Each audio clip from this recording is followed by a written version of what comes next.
Sveiki. Norėčiau pakalbėti apie užduotį komandos. Pirmiausia, pasinagrinėkime užduotį. Mes žinome K komandų varžybų rezultatus.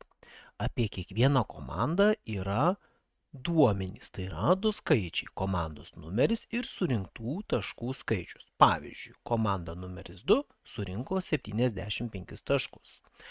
Kad būtų lengviau spręsti, užduotyje vienodo skaičiaus komandos nesurenka.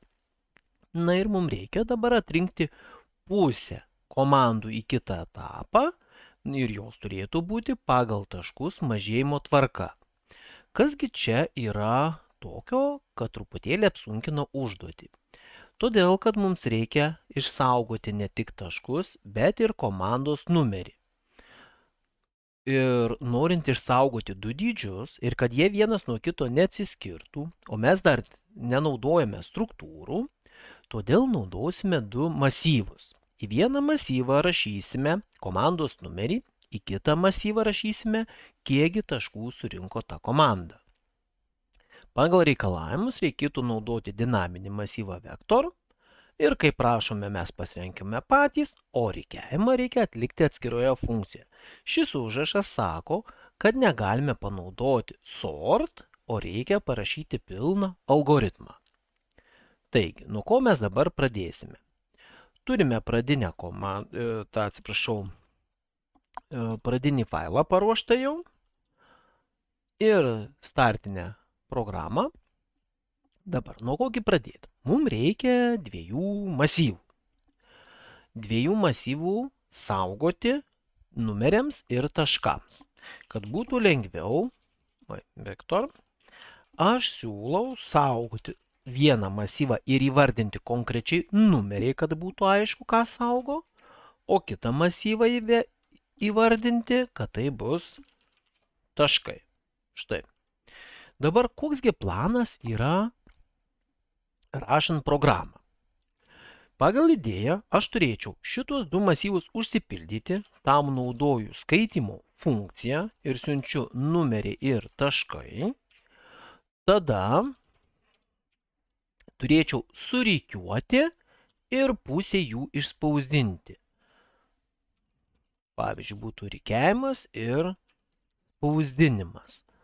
Ir viskas, mano mainas, tai yra main pagrindinė funkcija, yra baigta. Aš iškviesiu tik tai 3 funkcijas, kuri vieną pildys masyvą, galima taip ir pasirašyti, masyvų pildymui, toliau bus masyvų rikiavimui ir pusės komandų spausdinimui. Tai va, planas kaip ir yra. Dabar dėl duomenų skaitymo. Duomenų skaitymas tikrai nėra sudėtingas. Pas mus yra void skaitymas. Imame štai šitą funkciją. Reikia pilno aprašymo masyvų. Tai aš juos galiu nusikopijuoti.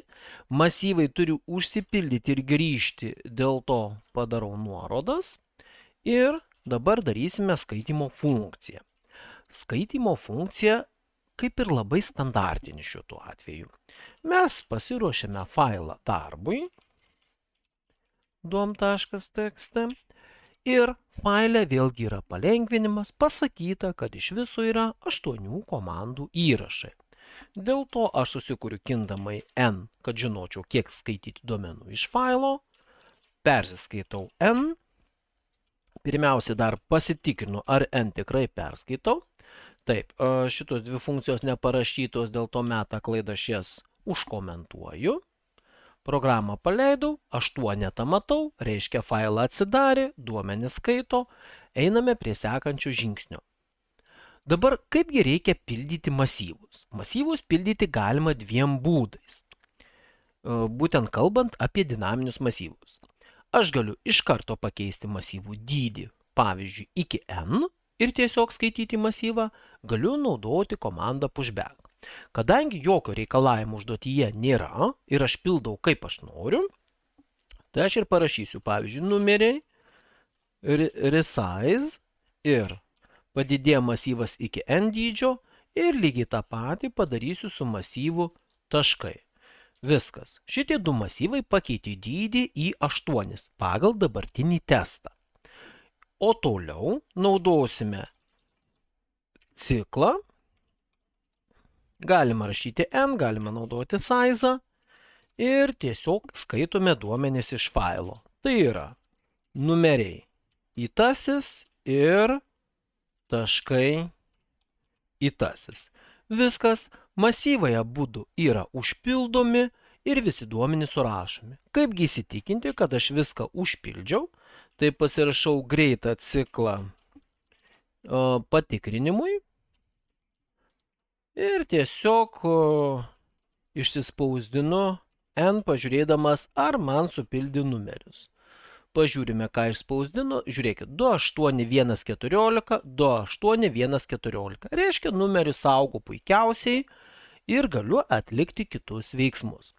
Sekantis veiksmas pas mane yra rikiavimas.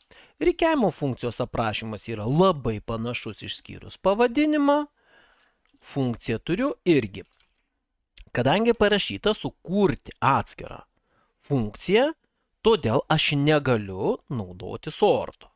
Ir rikiavimui galime pasinaudoti vienu iš dviejų paprastų algoritmų. Tai aš panaudosiu, pavyzdžiui, terpimo algoritmą. Tai yra, kai įkintamasis eina nuo pradžios iki masyvo pabaigos, o ciklas eina nuo sekančio nario, kad tų pačių narių nebepajudintų, kurie yra surikiuoti, irgi eina iki masyvo pabaigos. Kągi aš dabar tikrinsiu? Man reikia surikiuoti mažėjimo tvarka.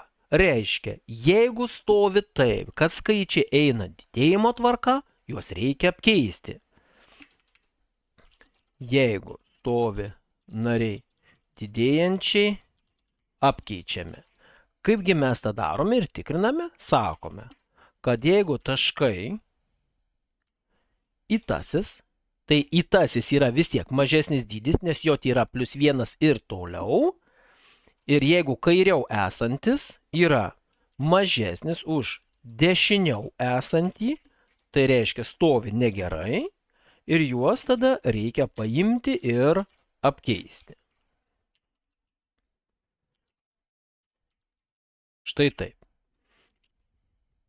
Ir vėlgi, be reikalo ištryniau, norėjau pasitikrinti, bet apsėsiu dabar be pasitikrinimo. Sekantis dalykas, man reikia išspausdinti tik pusę komandų. Kaip man padaryti pusę komandų? Tai man jokio n nereikia, tiesiog pasiruošiu failą spausdinimui. Foutas. Failas pas mane pagal sąlygą turi vadintis res.txt. res.txt. Ir dabar kągi aš spausdinsiu?